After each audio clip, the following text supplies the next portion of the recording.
rejoicing, breaking silence. You are my God alone. Time to stand on your word with passion. Heaven's our home. Oh, and I can't stop giving you praise.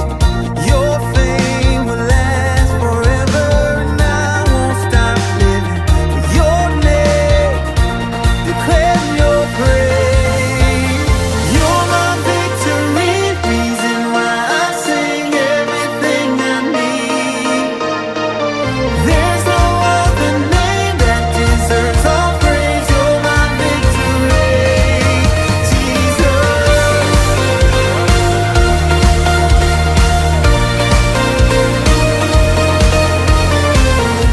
My life transformed in your holy presence, given to your call alone.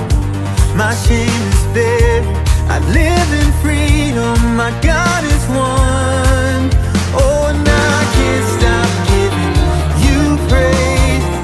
Your fame will last forever, and I won't stop living for your name, declaring your praise.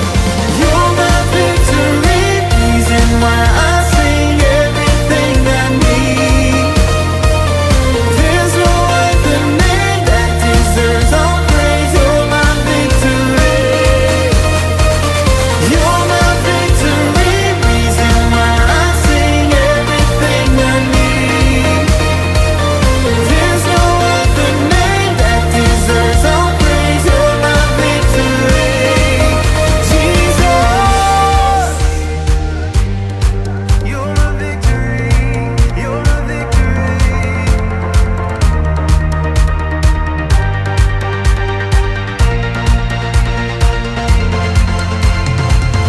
There's nothing I want more, to see you high and lifted up.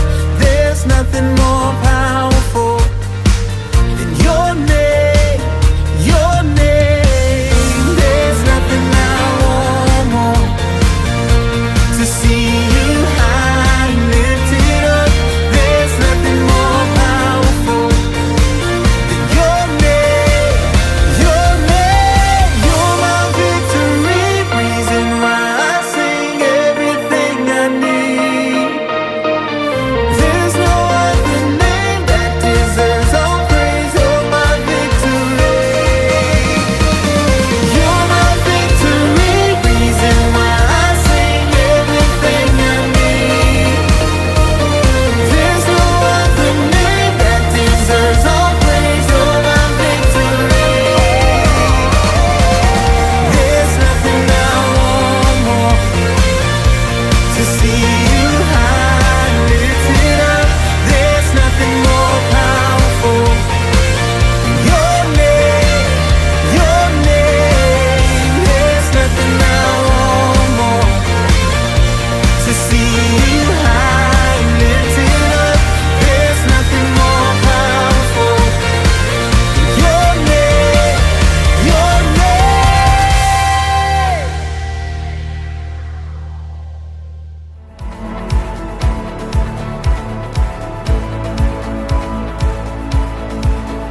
When I'm in the roughest water, I won't go under, I won't drown. And when I'm in over my head, I know that you won't let me down. And when I'm broken and down to nothing, I know that you are always up to something good. I know that you are always up to something good. You'll make a way, whatever it takes. There's nothing your love won't endure. I know that you are always up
Welcome to Story Lab. This week, we're talking about Christmas. While we take a look at the story of an epic plan.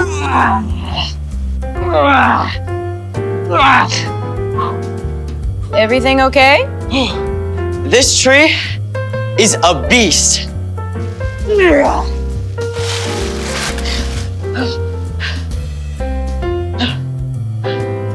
Ow, it's prickly.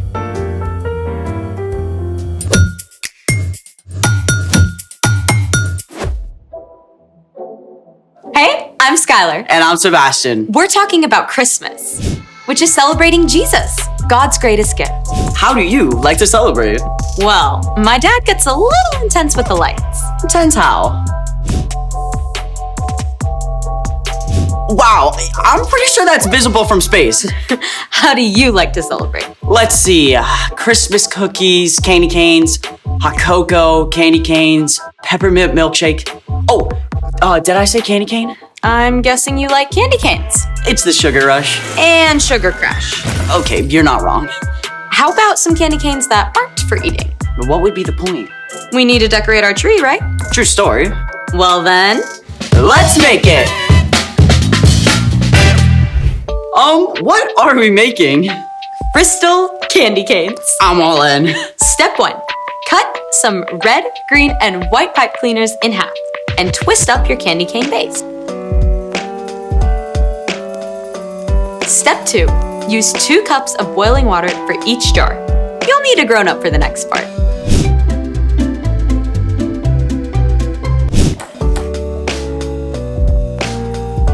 Do we get to use this stuff? Yep. The borax will make the crystals. You'll need 3 tablespoons of borax for each cup of boiling water. So there's 2 cups in this, so we're gonna do... I don't have enough fingers. 6 tablespoons of borax.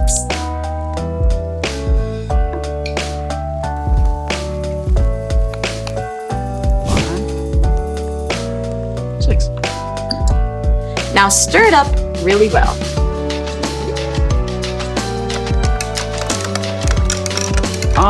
Not all the borax is dissolving. That's good. It means we've got a super saturated solution. Oh, is that why we get our crystal candy canes? Yes. Step 3. Now you're gonna hang your candy cane from a craft stick using a ribbon. Like this. Perfect.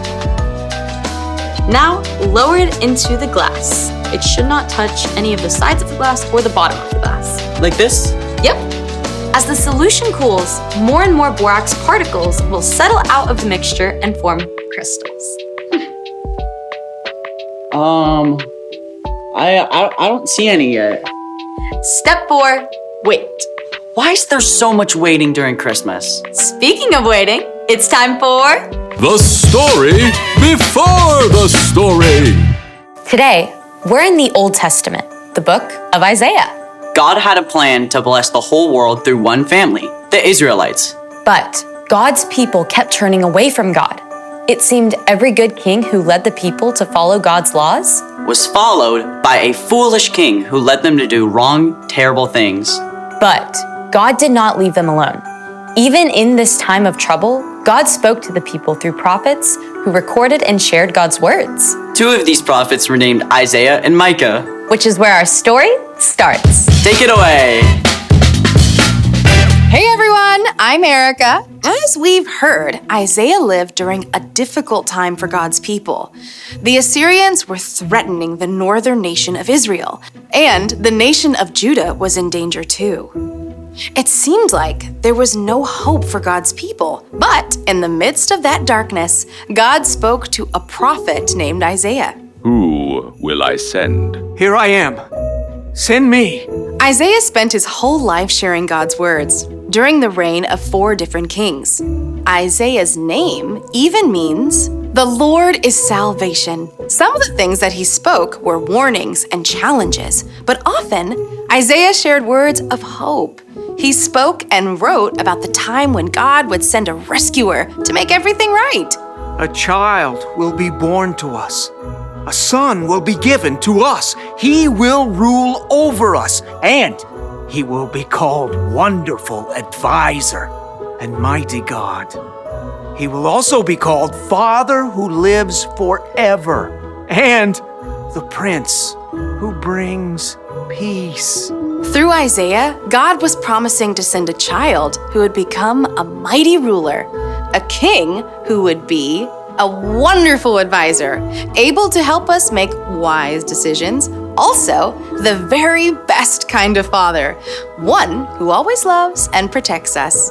This ruler would also be a prince who brings peace, and not just the kind that ends wars, but peace between people, between family members and neighbors, and people from totally different backgrounds. Peace between us and God. Isaiah added this: There will be no limit to how great his authority is. The peace he brings will never end. It will last forever. The Lord's great love will make sure that happens. He rules over all. God's love for us is so great that this amazing king will rule over us forever. It's incredible news. But you can bet God's people were full of questions. How on earth would they know when this king arrives? God gave Isaiah some answers. The Lord himself will give you a sign. The virgin is going to have a baby. She will give birth to a son, and he will be called Emmanuel. He will still be very young when he can decide between right and wrong. God promised that this king would be born to a young woman and would be named Emmanuel. That means God is with us. God would come to live with us in the form of a person. It was a mind-blowing promise. And God didn't just tell one person about this plan. God spoke to many prophets about it.